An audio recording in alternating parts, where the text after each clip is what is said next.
باب 2 پس میں سب سے پہلے یہ نصیحت کرتا ہوں کہ مناجاتیں اور دعائیں اور التجائیں اور شکر گزاریاں سب آدمیوں کے لیے کی جائیں،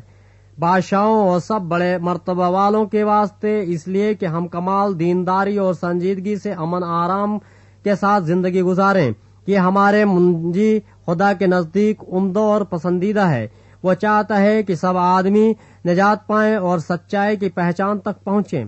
کیونکہ خدا ایک ہے اور خدا اور انسان کے بیچ میں درمیانی بھی ایک، یعنی مسیح یسوع جو انسان ہے، جس نے اپنے آپ کو سب کے فدیے میں دیا کہ مناسب وقتوں پر اس کی گواہی دی جائے۔ میں سچ کہتا ہوں، جھوٹ نہیں بولتا کہ میں اسی غرض سے منادی کرنے والا اور رسول اور غیر قوموں کو ایمان اور سچائی کی باتیں سکھانے والا مقرر ہوا۔ بس میں چاہتا ہوں کہ مرد ہر جگہ بغیر غصہ اور تکرار کے پاک ہاتھوں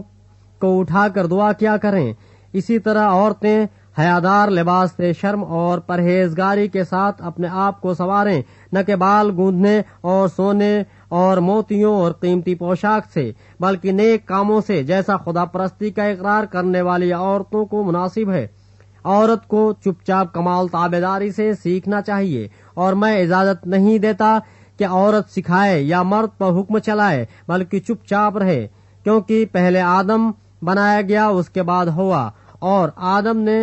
فریب نہیں کھایا بلکہ عورت فریب کھا کر گناہ میں پڑ گئی، لیکن اولاد ہونے سے نجات پائے گی، بشرطے کہ وہ ایمان اور محبت اور پاکیزگی میں پرہیزگاری کے ساتھ قائم رہے۔